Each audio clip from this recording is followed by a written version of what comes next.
अस्सलामुअलैकुम। आज हम जो चैप्टर नंबर 8 के रिमेनिंग प्रॉब्लम्स रह गए थे हम वो सॉल्व करेंगे। तो स्टार्ट करते हैं प्रॉब्लम नंबर 8.5 से। तो देख लेते हैं प्रॉब्लम नंबर 8.5 में क्या लिखा हुआ है।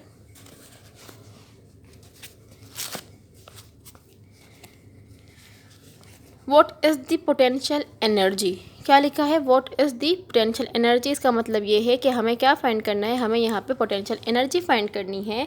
Stored by a car of weight 2000 newton. के एक गाड़ी है, उसका वेट कितना गिवन है हमारे पास 2000 न्यूटन हमारे पास उस गाड़ी का वेट गिवन है। When lifted 50 metre straight up. जो हम क्या कर रहे हैं उसे हम 50 मीटर की हाइट पे हम उसे क्या कर रहे हैं, लिफ्ट कर रहे हैं। एक गाड़ी है, उसका वेट हमें गिवन है, उसको जितना लिफ्ट किया है, मतलब कितना लिफ्ट किया है, उसे 50 मीटर की हाइट तक उसे लिफ्ट किया गया है उस गाड़ी को। तो वो कह रहे हैं अब उसके अंदर कितनी पोटेंशियल एनर्जी स्टोर हो चुकी होगी। सही, तो अब हम बना लेते हैं डेटा। वेट हमारे पास गिवन है और साथ में हमारे पास उसकी जो जितना उसे लिफ्ट किया है, ठीक है। तो मतलब ये क्या है, उसकी हाइट हो जाएगी ना, क्योंकि उसे लिफ्ट किया गया है ऊपर की तरफ। तो इसका मतलब ये है कि जो 50 मीटर है ये क्या है, उसकी हाइट है। तो बना लेते हैं 8.5 का डेटा। क्या गिवन है यहाँ पे, हमें गिवन है वेट गिवन है उस गाड़ी का। तो यहाँ लिख लेते हैं वेट मतलब W। वेट कितना गिवन है, वेट हमें गिवन है 2000 न्यूटन। उसके बाद हमें गिवन है यहाँ पे 50 मीटर तक उसे लिफ्ट किया गया है। तो इसका मतलब ये है ये उसकी हाइट है। हाइट कितनी है, 50 मीटर।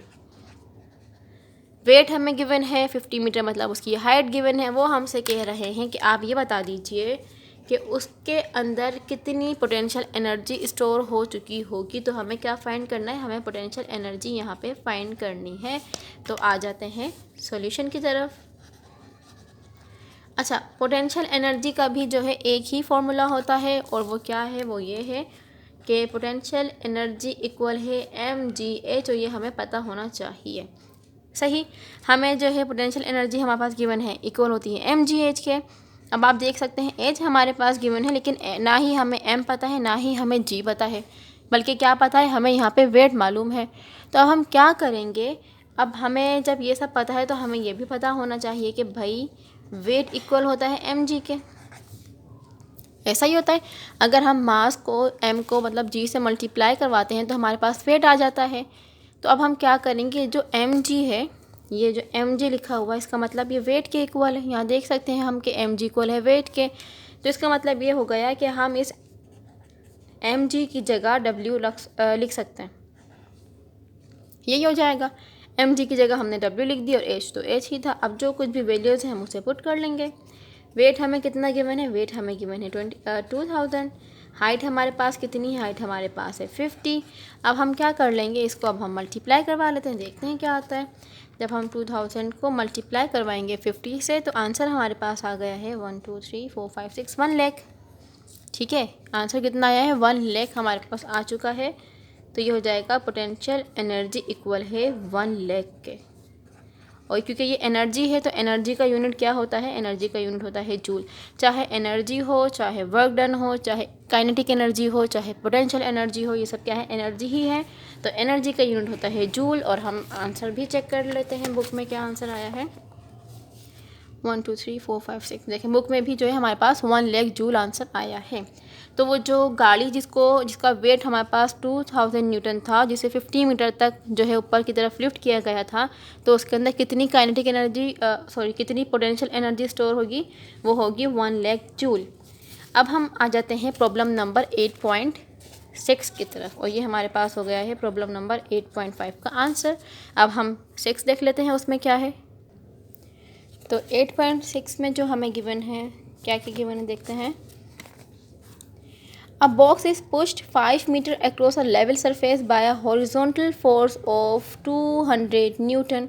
क्या है कि हमारे पास एक बॉक्स रखा हुआ है जिसे हम क्या कर रहे हैं, एक कोई भी लेवल सरफेस है सीधा ऐसा, ठीक है। यहाँ पे जो है ओहो लेवल कुछ ज़्यादा उल्टा हो गया। एक हमारे पास क्या है, एक लेवल सरफेस है, सीधी कोई भी एक रोड वोड है, वहाँ पे जो है एक बॉक्स रखा हुआ है, ठीक है। उसको हमने क्या किया है, उसे हमने 5 मीटर तक जो है हमने उसे आगे हम लेके गए हैं। और कितना उस पर फोर्स हमने अप्लाई की है, उस पर हमने फोर्स अप्लाई की है 200 न्यूटन। मतलब ये जो बॉक्स है एक लेवल सरफेस पे रखा हुआ था, उस पर जो हमने फोर्स अप्लाई की है वो हमें गिवन है, हमने फोर्स अप्लाई की है 200 न्यूटन। और जो हम इसमें जो जितना डिस्टेंस कवर किया है, कितना किया है, उसे हमने 5 मीटर तक हमने उसे पुश किया है, सही। तो हम अब जब हम इस पे जो है फोर्स अप्लाई करेंगे, और फोर्स अप्लाई करने की वजह से इसने कोई ना कोई यहाँ पे समझे यहाँ पर आ गया, ठीक है, इसने कोई ना कोई डिस्प्लेसमेंट कवर कर लिया, ऐसा ही है। तो अब वो हमसे पूछ रहे हैं कि how much work is done on the box, के उस बॉक्स के ऊपर कितना काम हुआ होगा वो हमें बताना है। और ये बात हम जानते हैं बहुत अच्छे तरीके से कि जब भी कोई भी ऑब्जेक्ट हो उसके ऊपर जो है हम फोर्स अप्लाई करें, और हमारी फोर्स अप्लाई करने की वजह से वो जो चीज़ है वो कोई ना कोई डिस्प्लेसमेंट कवर कर ले, तो वो इक्वल होता है वर्क डन के। और यही बात हमें इन्हें यहाँ पर बतानी है कि कितना यहाँ पे वर्क डन हुआ होगा जब उस बॉक्स के ऊपर हमने 200 न्यूटन की फ़ोर्स अप्लाई की है, और हमारी फ़ोर्स अप्लाई करने की वजह से उसे जो है कहाँ तक उसने डिस्प्लेसमेंट कवर किया है, उसने किया है 5 मीटर तक। तो अब हम बना लेते हैं इसका डेटा।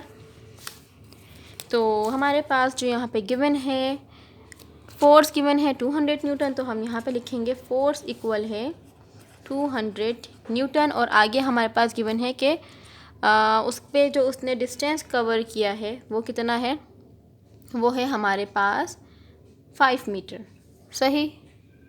तो हम लिखेंगे यहाँ पे कि S इक्वल है 5 मीटर।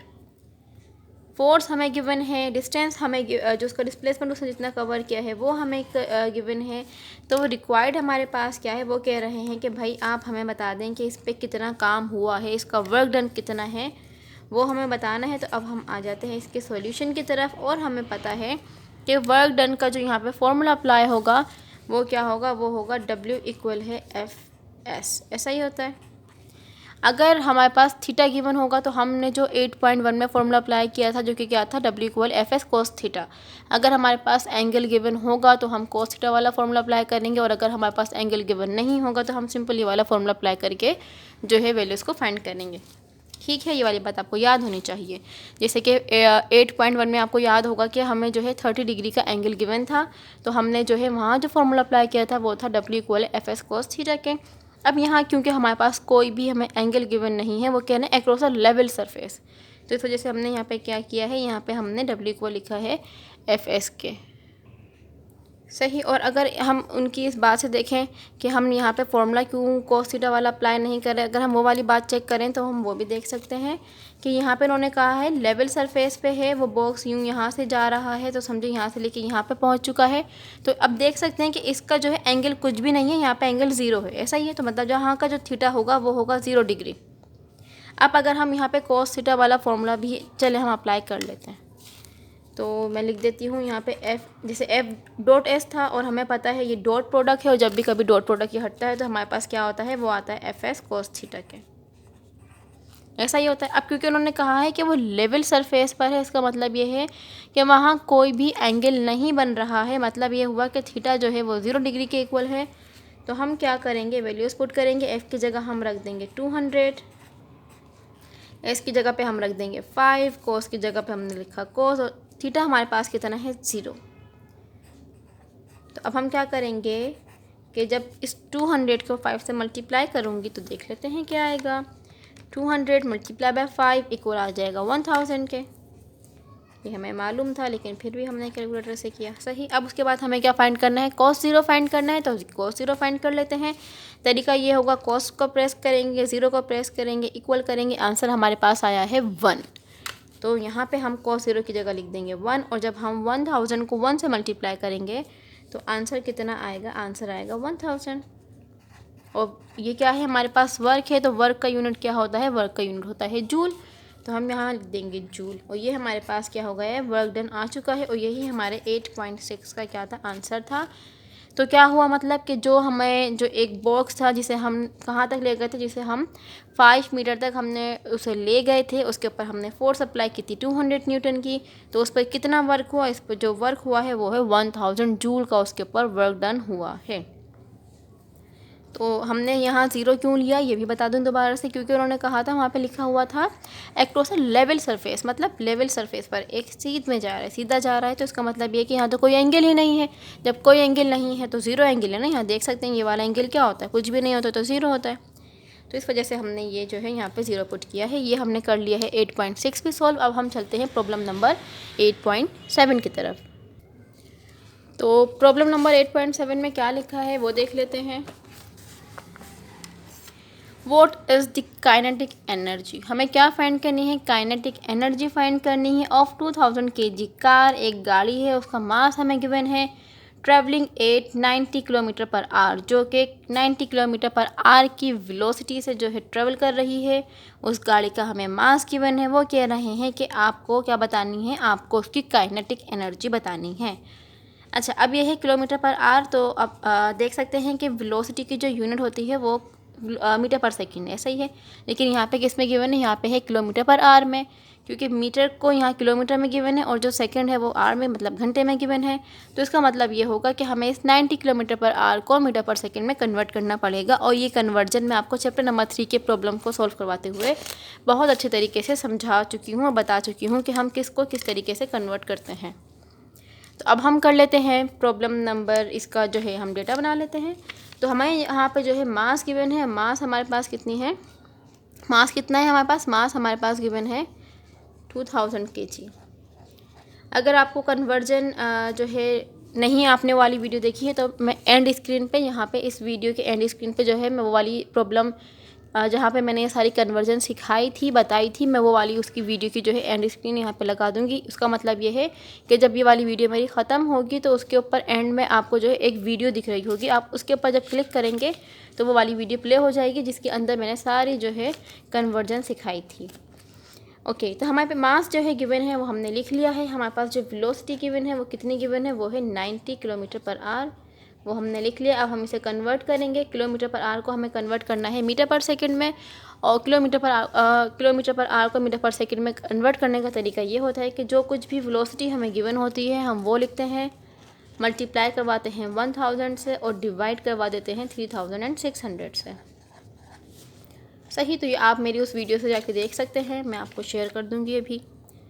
तो करते हैं इसको मल्टीप्लाई और डिवाइड। तो क्या करेंगे, 90 को हम मल्टीप्लाई करेंगे 1000 से इक्वल, डिवाइड करेंगे 3600 से इक्वल, आंसर हमारे पास आ गया है 25। तो लिख देते हैं यहाँ पे 25 मीटर पर सेकेंड।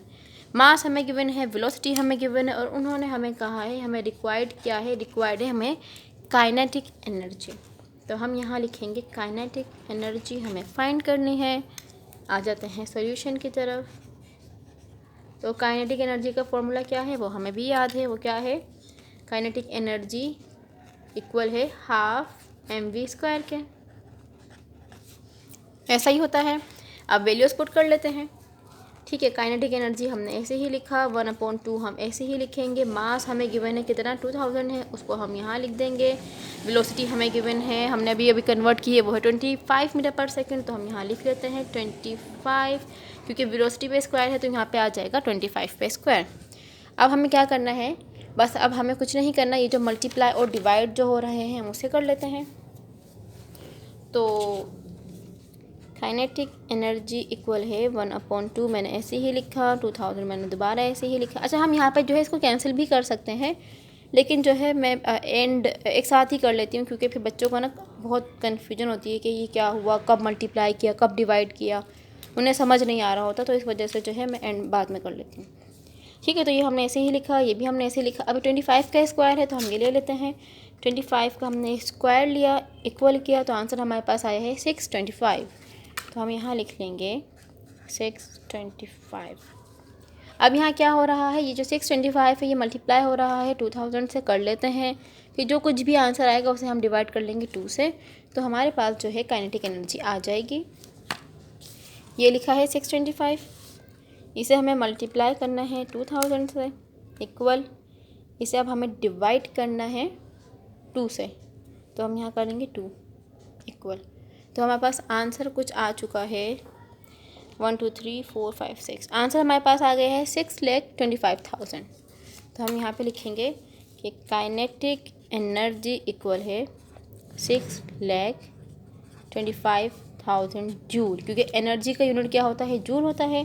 तो इस वजह से हमारे पास जो काइनेटिक एनर्जी आई है वो कितनी आ गई है, वो आई है 6,25,000। और मतलब ये हुआ कि जो गाड़ी जो जिसका मास जो है 2000 kg हमें गिवन था और जो 90 किलोमीटर पर आर की वेलोसिटी से मूव कर रही थी, तो उसके अंदर जो काइनेटिक एनर्जी है वो कितनी है, वो है 6,25,000 जूल।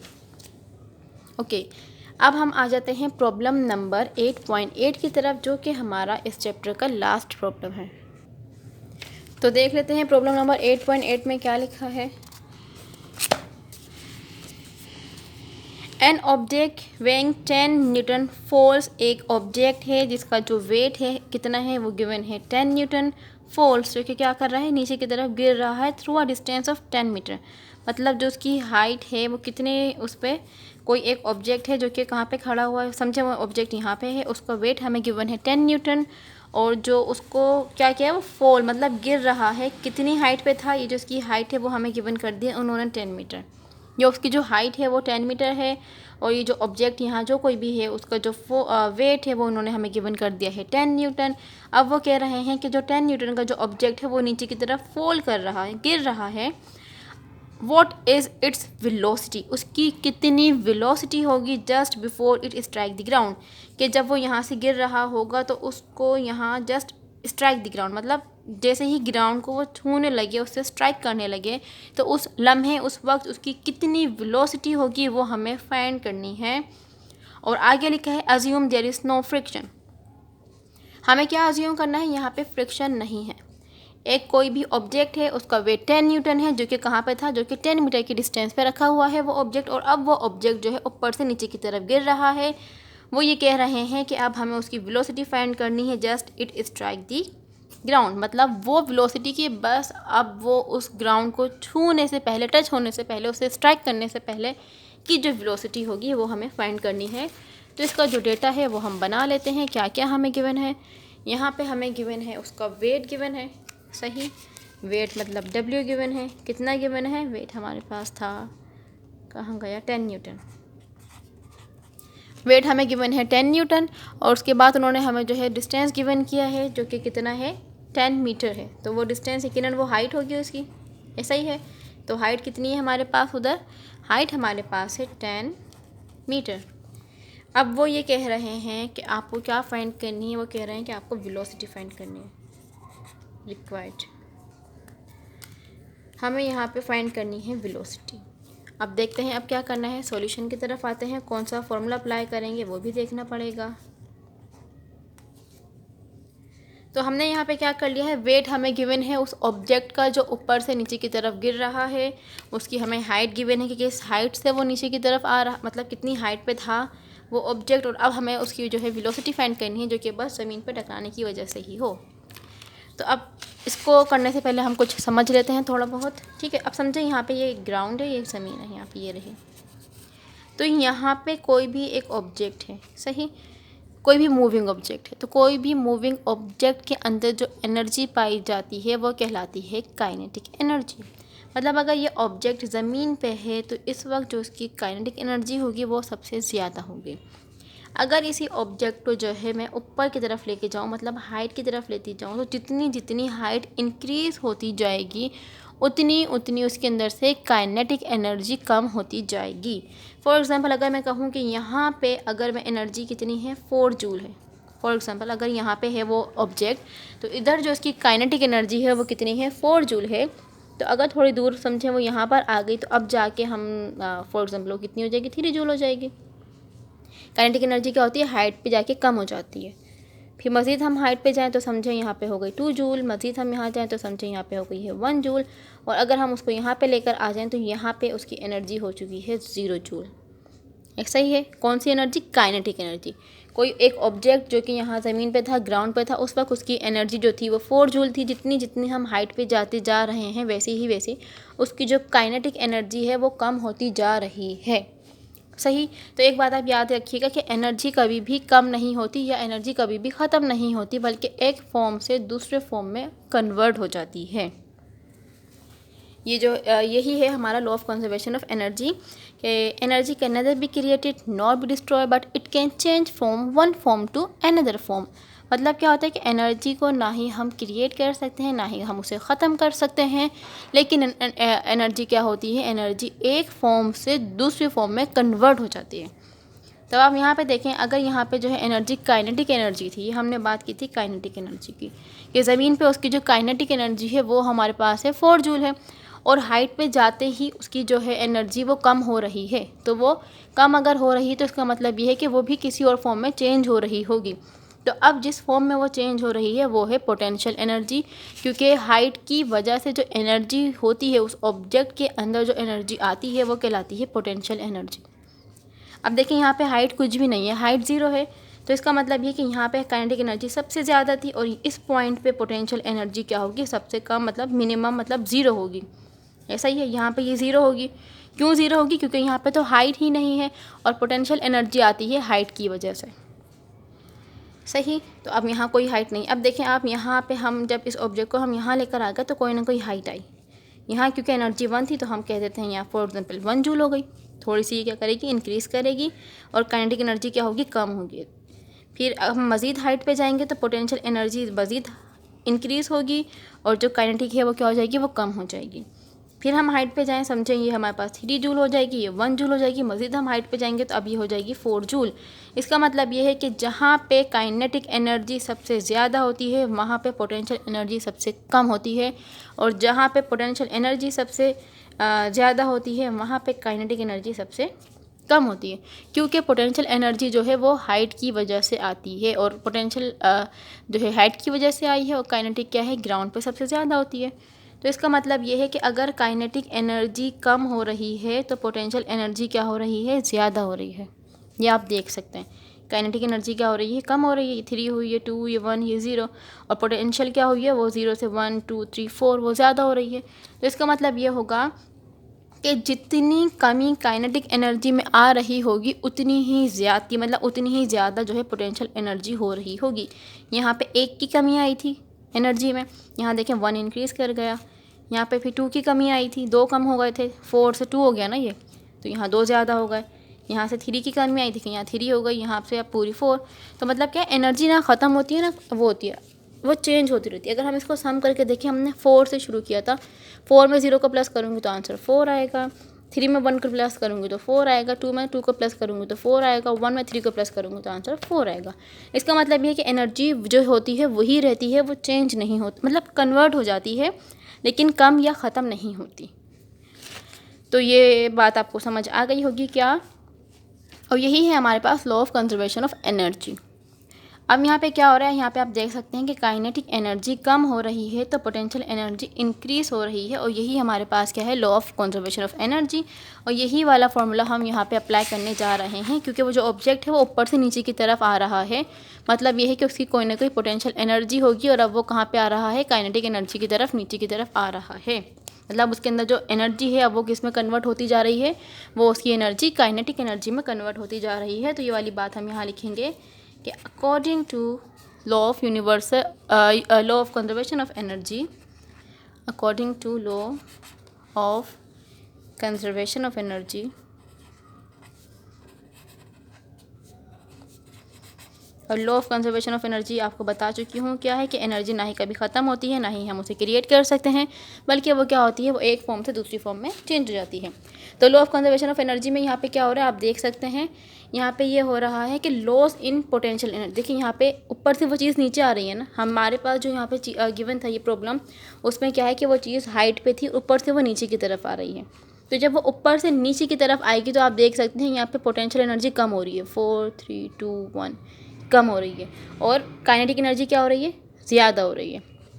जब भी कोई चीज़ नीचे से ऊपर की तरफ जाएगी तो पोटेंशियल ज़्यादा होगी, काइनेटिक कम होगी, और अगर कोई चीज़ ऊपर से नीचे की तरफ आएगी तो ऊपर से नीचे तक आते हुए, यहाँ से मतलब यूँ नीचे आते हुए, तो देखें आप, पोटेंशियल एनर्जी कम हो रही है और काइनेटिक एनर्जी क्या हो रही है, काइनेटिक एनर्जी ज़्यादा हो रही है। तो ये वाली बात हम यहाँ पे लिखेंगे कि law of according to law of conservation of energy, laws in potential energy, sorry हाँ सही बोला है मैंने।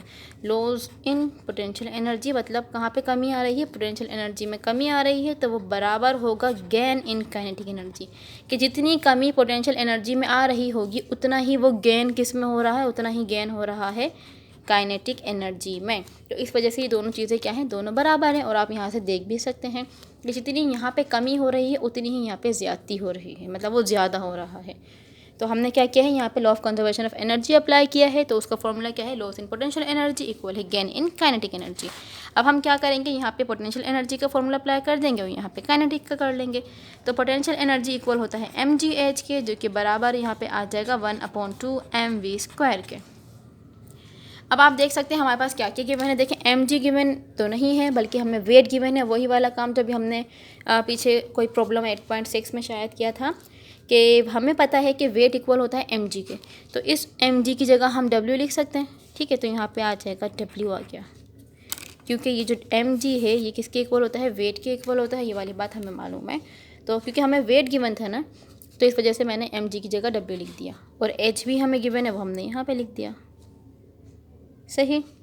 अब यहाँ पे क्या है, हाफ mv²। लेकिन ये वाला काम करने की हमें ज़रूरत नहीं पड़ेगी। क्यों ज़रूरत नहीं पड़ेगी, क्योंकि अब आप देखें यहाँ पे है mgh,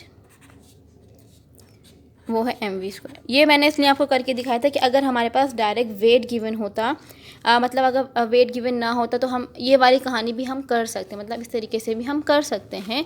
लेकिन हमें क्यों नहीं करेंगे, वो करने का रीज़न आप देख सकते हैं। यहाँ पे m इसके, क्योंकि हमें यहाँ मास भी नहीं गिवन ना, ये मास इसके साथ जो है मल्टीप्लाई हो रहा है। यहाँ पर भी एक मास है। अगर इसको m को मैं यहाँ ले आऊँगी तो यहाँ पे आके डिवाइड हो जाएगा, तो दोनों मास एक दूसरे से कैंसिल आउट हो जाएंगे। तो इसका मतलब ये कि ये वाला m और ये वाला m कैंसिल आउट हो गए।